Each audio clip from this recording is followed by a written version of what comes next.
Well, good afternoon, everyone. We are the Equity and Diversity Committee. We're very excited to talk to you today about our resource guide, and specifically the 2.0 version of our resource guide. The guide already exists, and we're looking to update it, especially as we've all been dealing with a number of new equity-related issues in this online environment that we've been thrust into over the past year. So we're looking for your feedback today. So this session is actually meant to be very interactive. We're aiming to get feedback from you on what you would like to see in the resource guide going forward. So just so we're all on the same page, there's a lot of ways for you to throw your feedback out there today. One of them, of course, is through the chat. We'll be trying to monitor that as much as we can while we're going along and answering questions and comments in the chat. Also, we'll stop for opportunities for you to raise your hand and actually vocalize your opinion as well throughout. And one last thing is we are going to ask for your opinion via Zoom polling. Not sure if you've used that before, but if you haven't, don't worry. It's really straightforward to use. So we'll kind of help you out with that as we go along. We just really want to get your feedback on what would be most useful for you in the resource guide as we update it and continue to work with it, especially with regard to these changes we've seen over the past year at Santa Monica College. So my name is Urrutia. I teach in the economics department on campus, and I was really drawn to the equity work as part of the Equity and Diversity Committee because the field of economics can really use some work in the equity area. Hi, everybody. My name is Chicas. I'm a faculty member for both the Communication and Media Studies Department and the Business Department at SMC. I'm also the chair for the Equity and Diversity Committee. And I've been very much involved with equity work. It means a lot to me. Obviously, the most important aspect of it is the way in which it allows us to really center our students at our college. Hey folks, I'm Steph Anderson, faculty in the psychology department, also one of the co-leads of the forming Pride Center of the Student Equity Center. And for me, being involved in equity work has always been center to my pedagogy, and I'm just really happy to be among like-minded individuals in this work.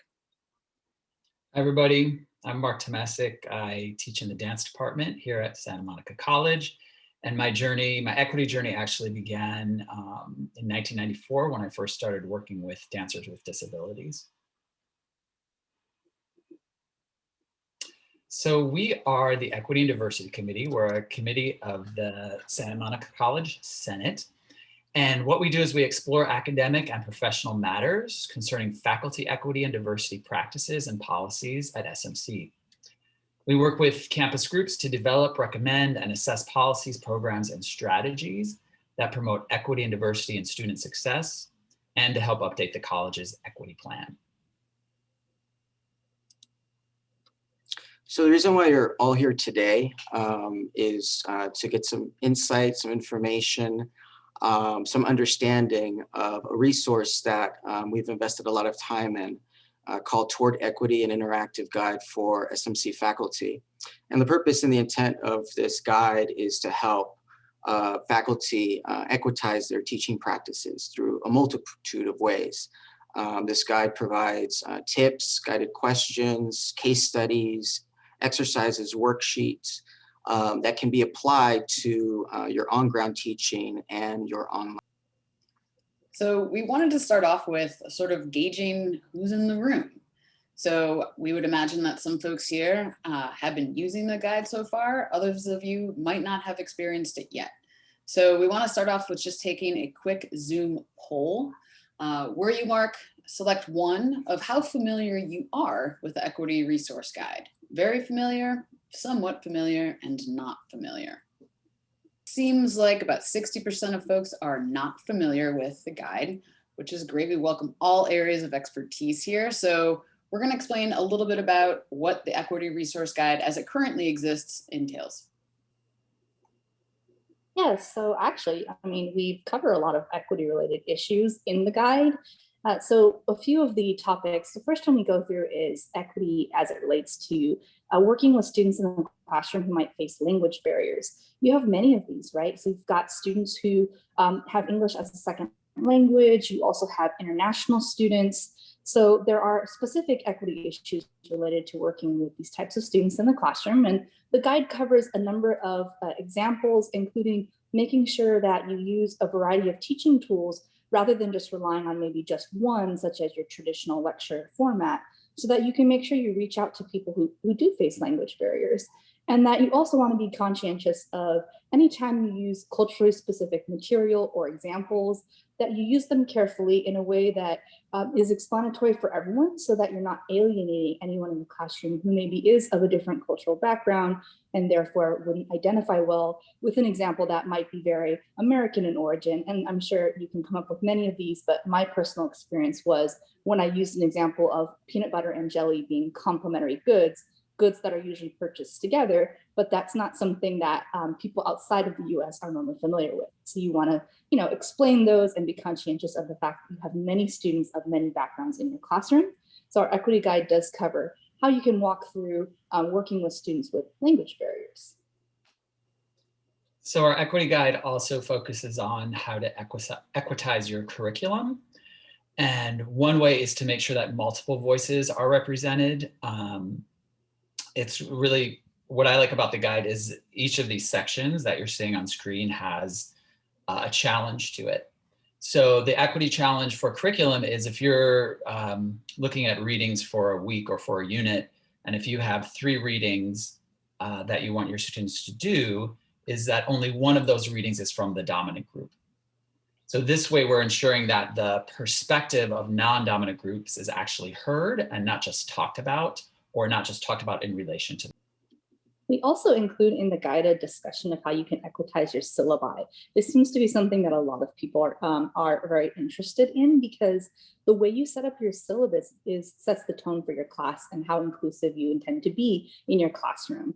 So we walk through a number of features of inclusive syllabi, including using warm language that is inclusive in nature rather than alienating, for saying things like, well, if you turn in late work, you're going to receive a 40% penalty, is very different from you have the opportunity to turn in late work and receive 60% of the credit. So it's just the way that you kind of set up the tone of your class and help everyone feel welcome, which also includes the statements of inclusivity that you can add to your syllabus to let everyone in the classroom know that you want to be inclusive of everyone in the classroom, all types. And we have examples in the guide of some statements you can include that do help people understand that about your particular classroom, so they will feel as welcome as possible. Critical area, obviously, in our teaching experiences is kind of establishing, setting the table for our students, building a space that's inclusive, that embeds them. And one aspect of the guide focuses on classroom practices. One in particular is the importance from our side, those of us who teach, those of us who lead our students, to establish an empathy mindset. One thing that obviously comes to mind is the duress, the stress, the anxieties that our students are dealing with as they're studying, taking their classes, working, juggling all kinds of responsibilities during a pandemic. And it's important that we as faculty members provide them and give them that support. And our guide, through the challenges, offers strategies and tools and methods to make that reach, to connect with our students. So it probably goes without saying that teaching online is different from teaching on ground. All of us have experience in doing that now. And so the equity guide also entails a section of best practices for thinking about online pedagogy. So if we're thinking about the syllabus as the entry point for the class, how does that look differently in a remote environment where you're not there as an instructor to fill in some of the gaps around the text? So when thinking about this online component, this is something that we're really hoping to get feedback from you today, as this seems like a central area for further equitizing and developing resources that we have available for you. The guide also includes information on assessments, and in particular, how to develop formative assessments, which we're talking about low-risk activities that we assess our students either during or immediately after instruction. And these are really great because they allow immediate feedback for our students, But for instructors, they allow us to pivot if we need to look at what other learning techniques we might employ if our students aren't comprehending a specific topic. And I mentioned they're low risk. They could be things like exit polls, quick writes. It could be something as simple as like, hey, everybody on this Zoom call, do you love my SMC Care shirt? Give me a thumbs up if you love it, thumbs down if you don't, or a thumb sideways if you're not sure, right? It could be something as quick and efficient as that. And sort of like the latter part of the guide focuses on a series of case studies. We have to give credit to the Center for Teaching Excellence. One of the events that sort of inspired this inclusion of this part of the guide was an event called, it was like every couple of weeks, every couple of months, called the Equity Brown Bag. It was an opportunity for staff and faculty to have these really deep conversations, reflective conversations about things that they observed and they saw in their classrooms and on campus. So we drew from a lot of those experiences and stories, and we helped shape them into case studies. And case studies are just a valuable resource, especially from this guide, because it offers an opportunity for those of us who teach and those of us who are leading our students to self-reflect on what we do. Look to these case studies if we have encountered or faced a situation that is very similar to what is being described. And it just allows us to recalibrate what we actually do in terms of helping our students, especially those that are most in need. All right, so you just got kind of an overview, because since most of you were not super familiar with the guide itself, you got an overview of what's actually contained in the guide. So we're going to go back to a little bit of interactive work here. And I want you to think about those sections we talked about. We left off case studies here, so don't worry about that for now. But we talked about language barriers, curriculum, syllabi, classroom practices, and assessment. And I'm going to ask you, in what area of the Equity Resource Guide would be the most applicable in your online teaching? So there's going to be another question, which is about on ground. So if you could just focus on the online world that we're all in right now.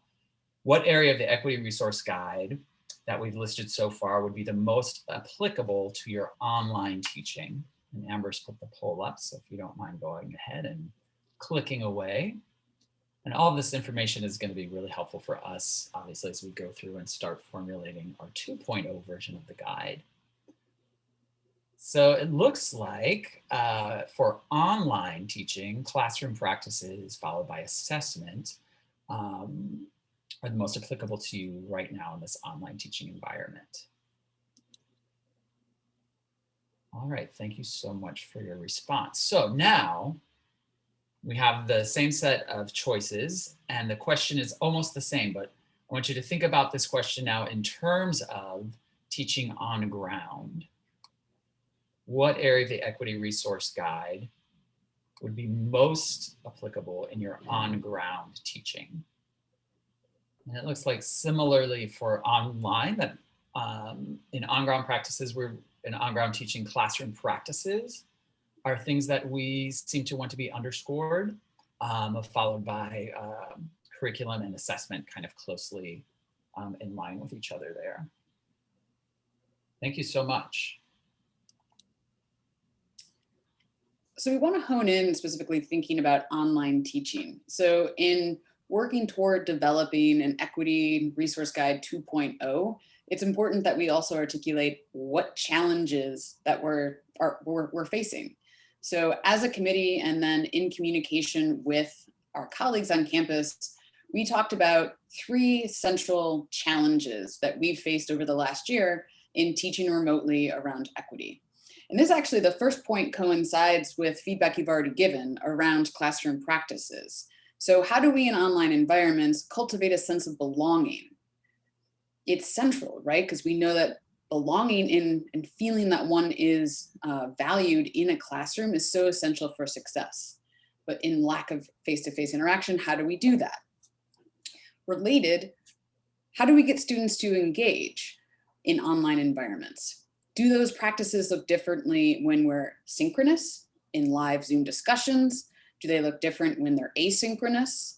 I know for me, I teach primarily asynchronously, And I have difficulty getting good discussions going sometimes on my boards. There's a lot of agreement that students always just seem to be praising each other's posts and less sort of digging in and having disagreement.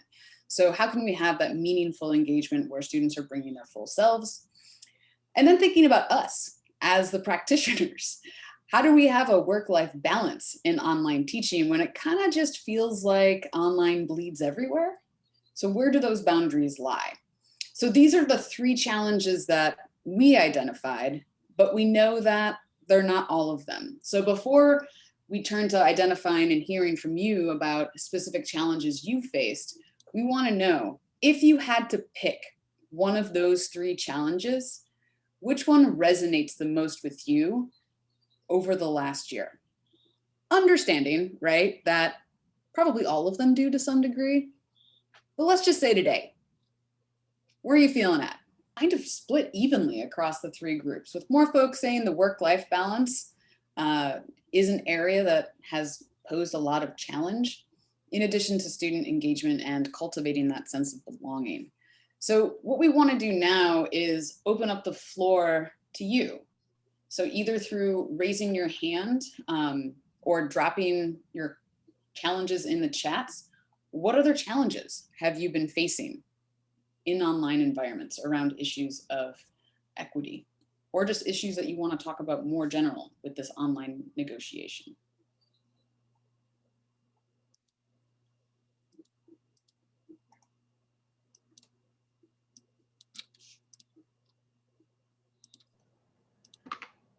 Well, I'll just say thank you so much for putting this together, and I'm really excited that it's going to be a really useful guide for folks. So I have been teaching scheduled classes where the students are required to show up, although I do work individually with students who need who have conflicts with the time, in order to be able to not lose any points if they have to watch the recording. So I record the sessions, but I use iClicker. It's kind of like the polling thing here to get interactivity. And so, but I was hearing so many people say, well, you know, scheduled is not equity minded. And so I, this semester, did a flex class with meetings, and the flex class students are not required to come to the lectures and can watch the recordings. And my experience, and I'm running the classes almost identical, and is that I would say on the first exam, there was a full letter grade difference. I can see that the students in the flex classes are not watching the recordings, at least, and the amount of time they're spending on Canvas is less, and they're asking questions that reveals that they haven't done the reading. Or so I'm really, one of the things I guess I want to talk about is, I think that there's lots of different ways to do equity minded teaching, and that it actually is increasing equity to have scheduled classes with accountability, because the students who think they can do flex and can't do flex because they really don't have the incentive structure they need to succeed are not doing, you know, those flex classes that, especially I can see, you know, from what I can assume, that the students of color are among the population that are not doing well under the conditions of having that flex environment. So maybe I'm not doing the flex environment right. It's possible. So I could use more support in figuring out if it is really better to do the flex, which I am not persuaded of. Like, I would really love to see some empirical data that shows that there is an equity advantage to doing the courses flex, and also resources for doing the flex better, and any empirical data that's revealing that you can do it better. You do better equity outcomes with the flex. Thank you. Yeah, so part of what I'm hearing is, even though our current equity guide, for example, does give some guide on how to approach online instruction in and of itself is incredibly diverse. And we've been offering our students various different modalities in which to engage. And I think you're right, Amber, that what equity-mindedness looks like in a flexible class might not be the same as asynchronous or asynchronous. So part of what I'm hearing is that in our work in revising, that we need to have attention to these different modalities with the understanding that equity practices might look different. For folks who've been monitoring the chat, I've been kind of watching, but for my fellow committee members, are there voices you want to lift up that people have identified of challenges? Sure, there's a couple. Mina said unstable internet, unstable tech issues. Christiane mentioned creating an effective workspace and environment is another challenge for many of us. Hannah said identifying students requiring extra assistance or outside resources, pardon. Stephanie said student motivation and asynchronous learning. Jeremiah had a question: how do we assist with lack of resources and space to perform work and have reliable internet connections? Gail said student participation in the form of talking out loud. Layla said unstable internet connection. Aaron contributed by saying providing detailed feedback on discussions and or assignments in a timely manner. And then there's some general reactions to some of the comments that Amber made about the challenges that students face in taking an asynchronous class compared to an asynchronous class.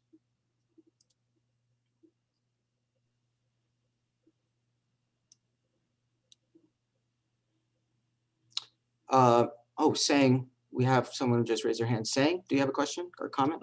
Just a comment. One of the things I'm doing the data coaching this time around, and we're really focusing in that on equity numbers. And what's been very clear is that our equity numbers are not, those are also determined by the students that actually withdraw from your class. So those are counted as students who do not actually make it through.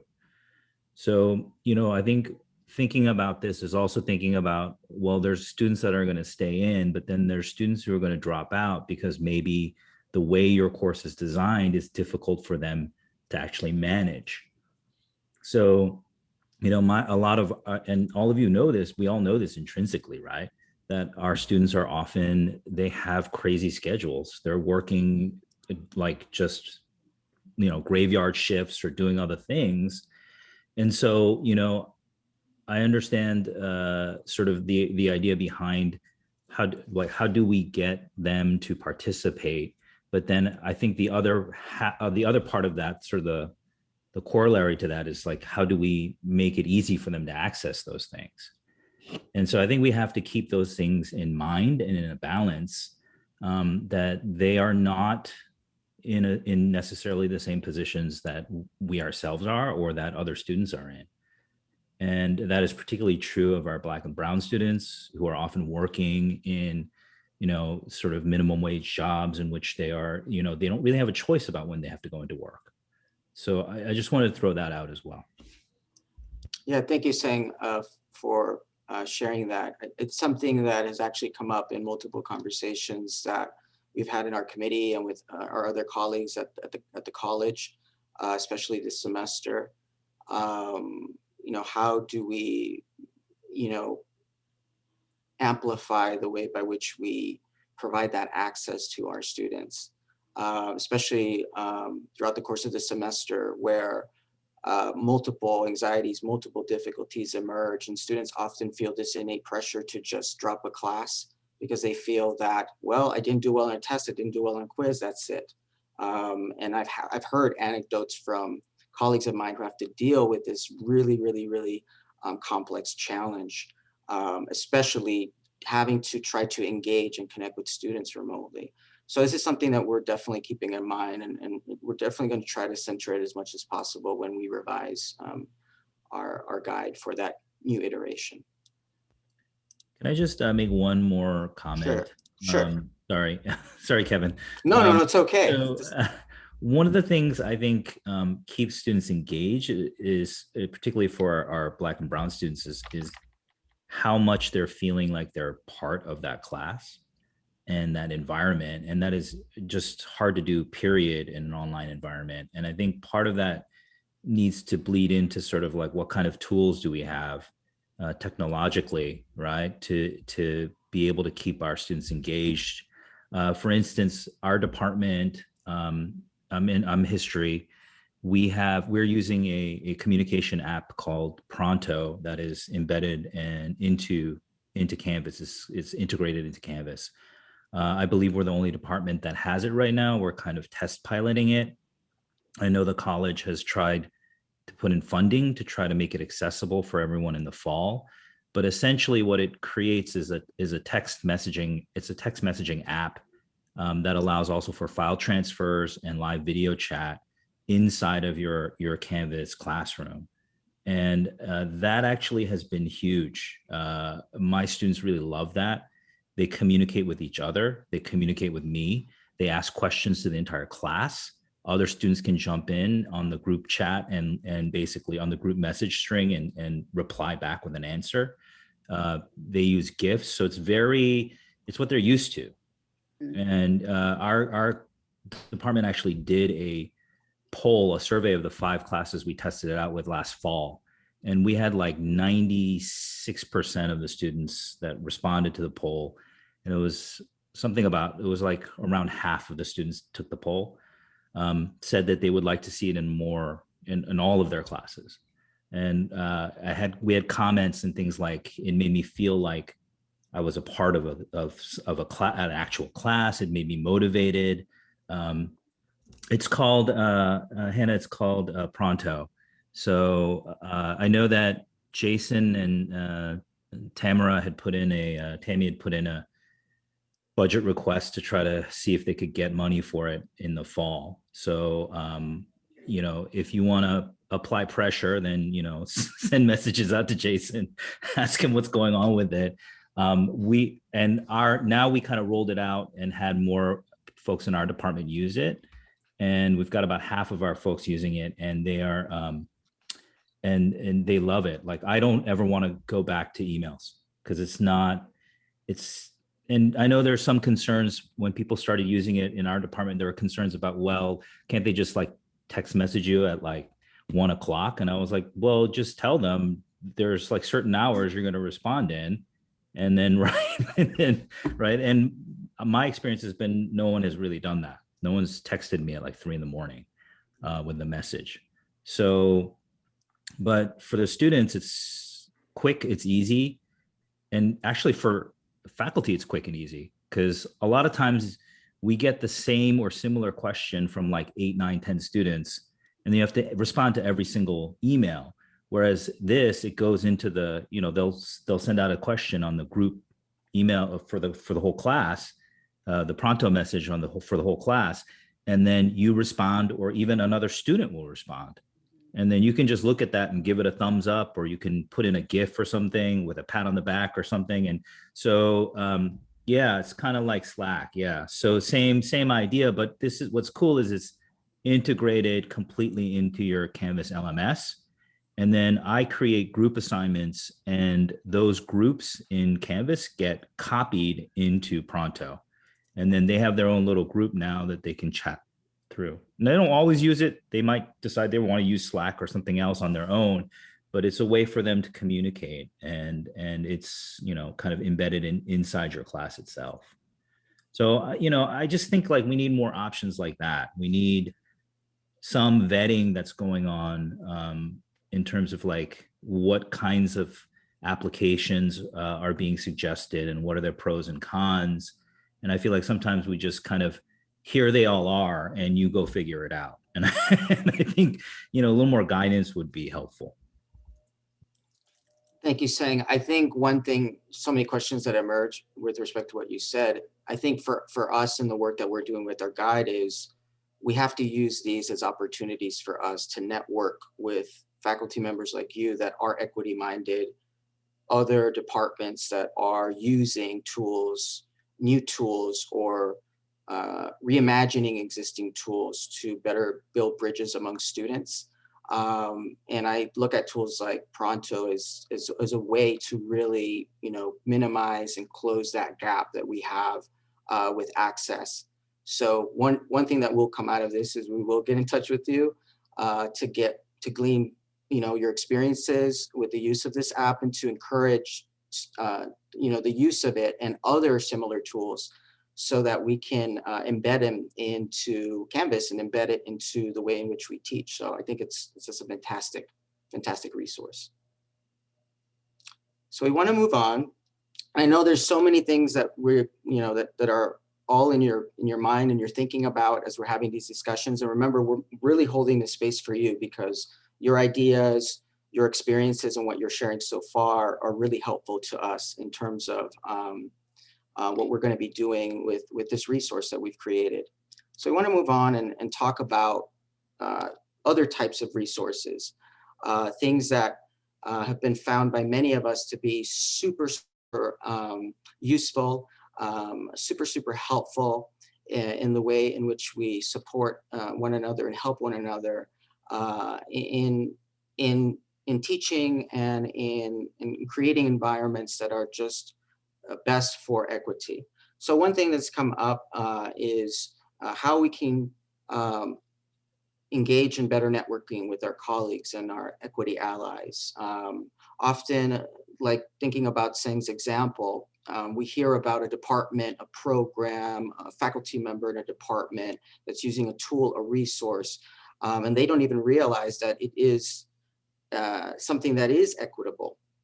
So networking and collaborating and aligning the work that we do is a great way to tear down bridges and walls and to build more solidarity and more connection with one another in this type of work.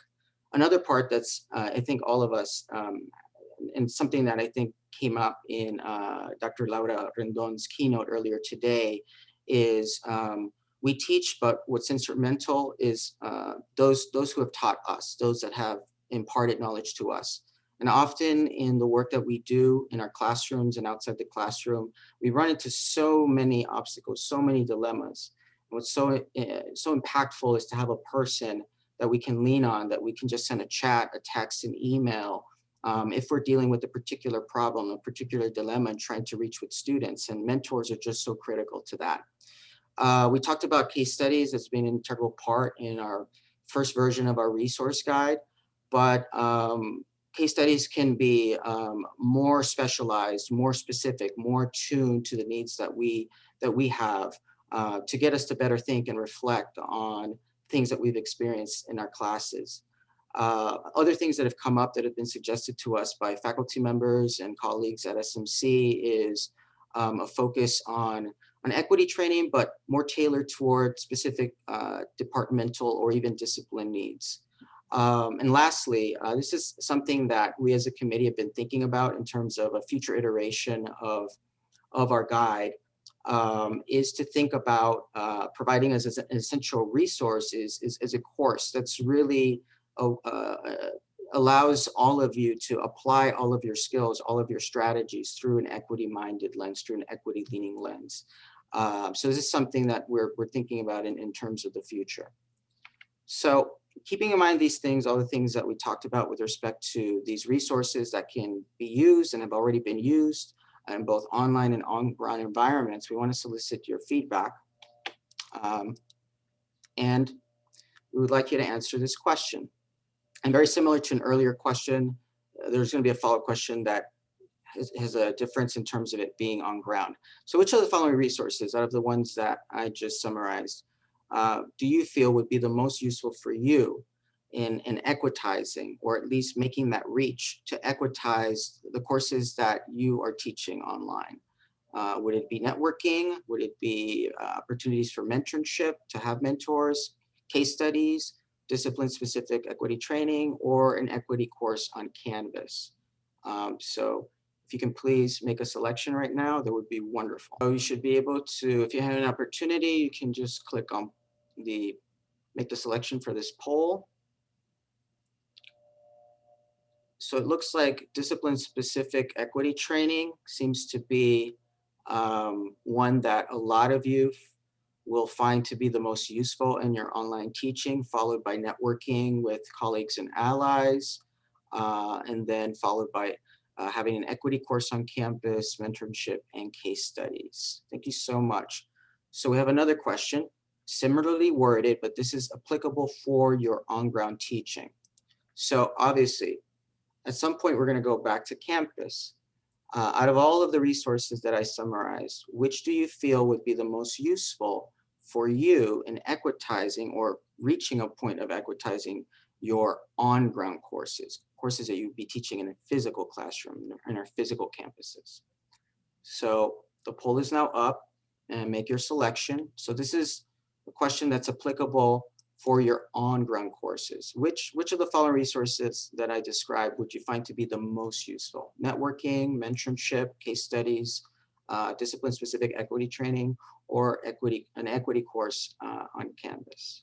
So thank you so much. Interesting. It's almost very similar results to the previous question. Regardless of whether or not your classes are taught on ground and online, there seems to be an overwhelming number of folks who would find discipline-specific equity training to be the most useful for them on ground, followed by networking with colleagues and allies on ground, and then mentorship, and then an equity course on campus and case studies. Thank you so much. Are there any other equity resources apart from the ones that we described that you think would also be useful? Anything that we missed out on that we didn't address in those choices? Any other resources tied to equity? If it's in your on-ground, if we were to teach on-ground, or if you're teaching online, would you find to be useful? If you have any other suggestions, you can drop it in the chat.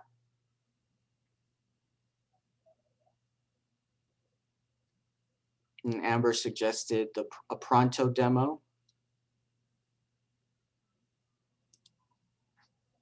So remember, if there's anything that comes up that perhaps didn't come up during our session, we're going to let you know at the very end how you can reach us. So if there's anything that comes up even today, later today or this weekend, you can always feel free to share this with us as well.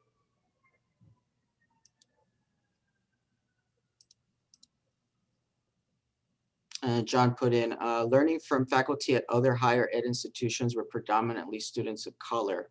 That would be a sort of resource tied to equity that would be really helpful. Hannah also suggested resources for encouraging equity mindedness among students, or resources that can be given directly to them. Those are fantastic suggestions for other resources that you would find useful.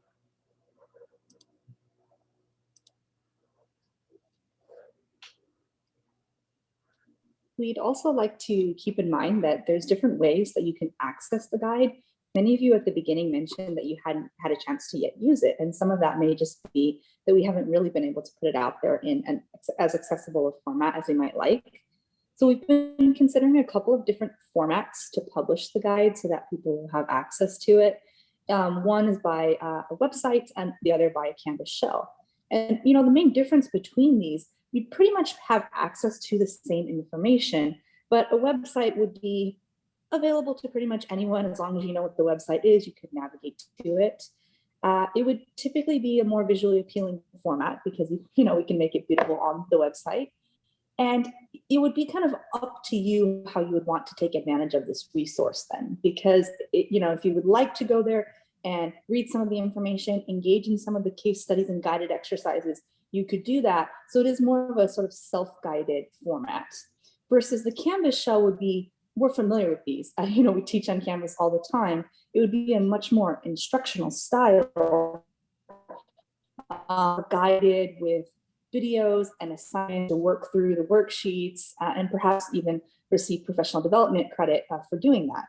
So that would be kind of the difference. Again, they'd have a lot of the same stuff, material, case studies, videos, guided exercises, slightly different formats where the Canvas shell would tend to be more instructional in version. And ideally, we'd want to have both of these, but we'd like some feedback from you just so we can get an idea of which one you prefer more, so we can know where we should target our efforts first. And again, maybe ideally, in the future, we'll get to having both of them, but which one do you think you would prefer?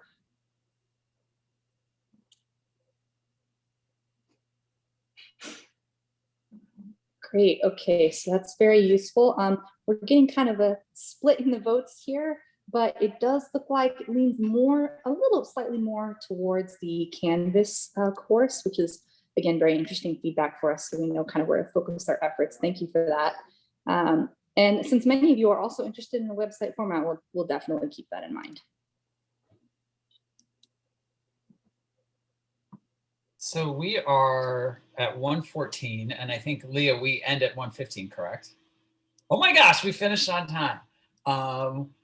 But I just wanted to let you know, please feel free to ask more questions of us. We are in the process this semester of developing the initial version, if you will, of the 2.0, so a working version of the 2.0. So if you have any other suggestions, questions, please email them to us. See here, our chair, Kevin Chicas, his email is here on the screen. And please feel free to email any of us. I put also the website.